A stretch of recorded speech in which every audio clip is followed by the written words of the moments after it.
So we're calling this set of fires the Black River Complex. So it's 2 fires at the moment. So there's the fire that's near Fort McCoy. And then there's the Jack Pine fire from yesterday. So now these are both being managed by the DNR incident management team as one fire complex. So the updates, the Fort McCoy, well, I'll start with the fire from yesterday, the Jack Pine fire. That fire is contained and controlled at this point. It's just being monitored, make sure there's no kind of flare-ups or anything. But the good news is that one is looking good at about 87 acres. There's still some questions coming from residents, and we're gathering more information. So we'll get more information out about that one if we have any other details. But that one is contained, which is good. So the cause of the fire is still under investigation? Cause of that one is under investigation. I have not heard any details yet. So as soon as we get that information, we'll definitely be releasing it.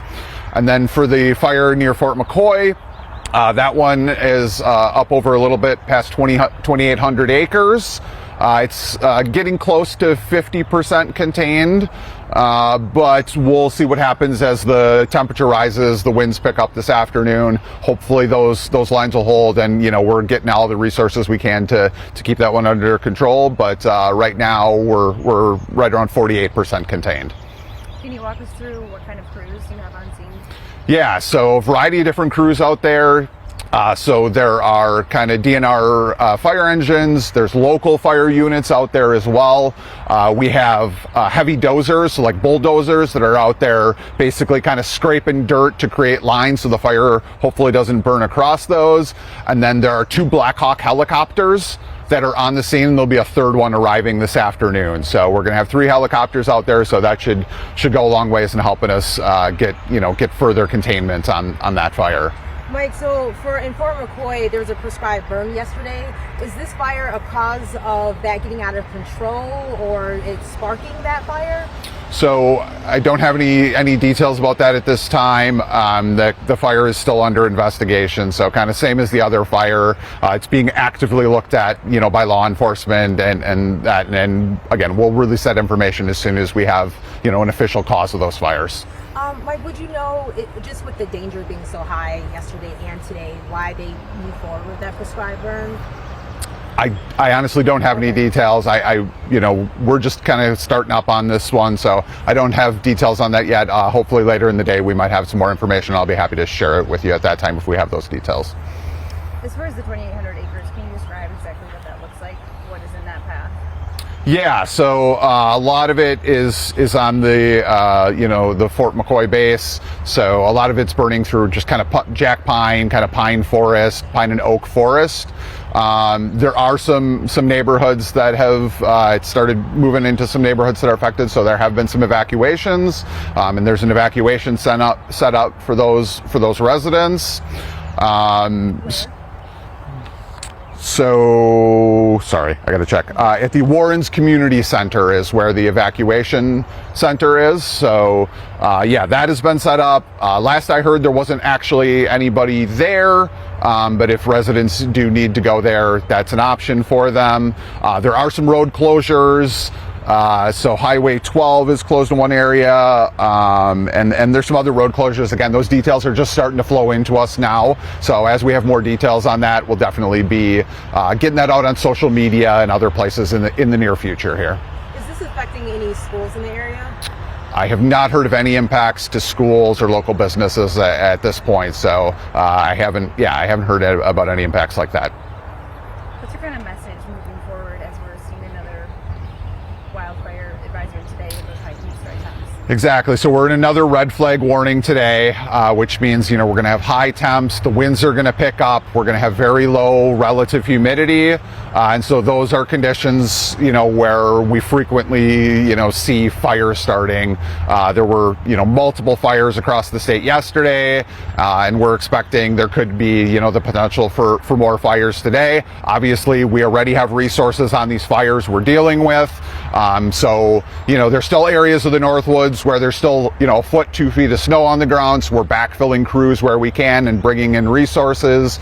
So, at this point, everything's fully staffed, and we're gonna, keep putting out any fires that get started today. So, but the risk is very elevated, so that's where the public can really help us out. No outdoor fires today. You got to be really cautious with the conditions that we don't let anything get out of control, and again, stretch resources further. A DNR rep that we spoke with yesterday said because of these temps, we knew that they were coming. You guys were kind of anticipating having to react to wildfires like this, but I'm also hearing that resources may be being stretched, coming from as far as Superior and New York to help down in Nisita. Can you speak to a little bit of how you're allocating crews?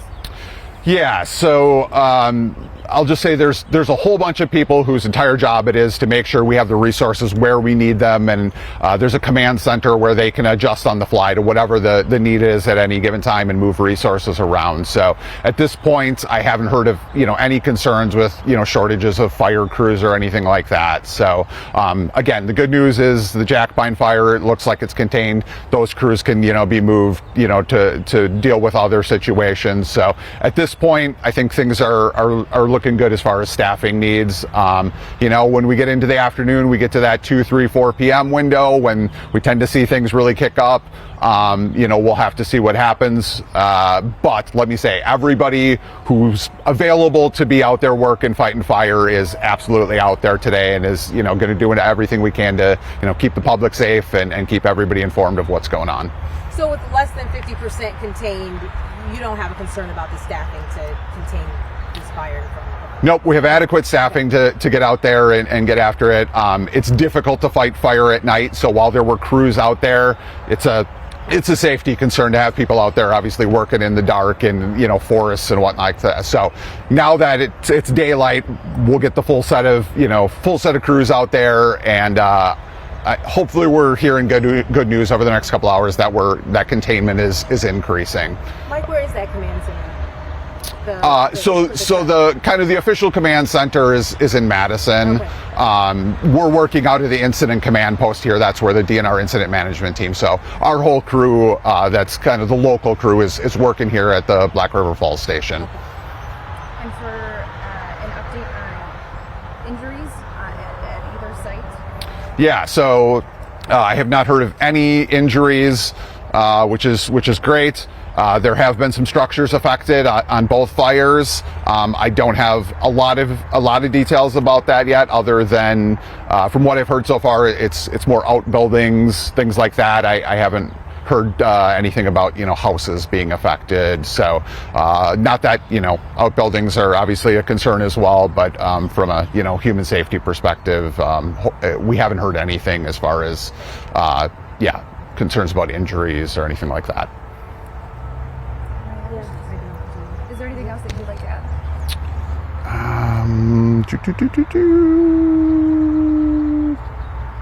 I will just add the residents in Millston got like a reverse 911 call to warn them about potentially sheltering in place, and that's because of smoke coming from the fire.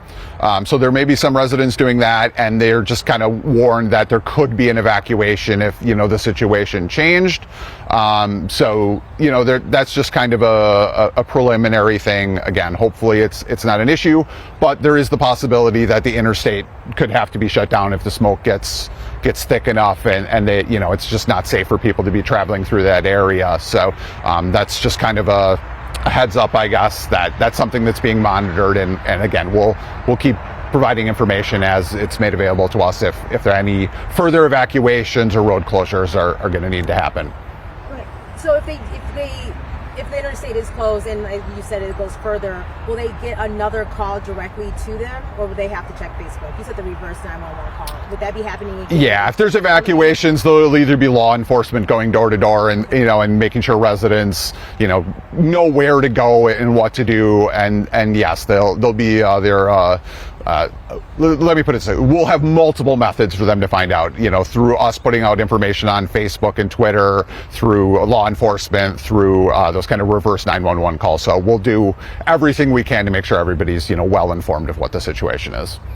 Can you walk through the timeline of the Fort McCoy fire one more time, when that actually began? Yeah, so I don't have an exact time of when it started other than late at yesterday afternoon. Again, we're kind of in the information gathering stage for us on this end of it. So we're getting information as quick as we can. Probably in the next half an hour here, I will probably have more details. So I will, I have your contact information. I'll definitely be letting you know as we get more details here in the near future.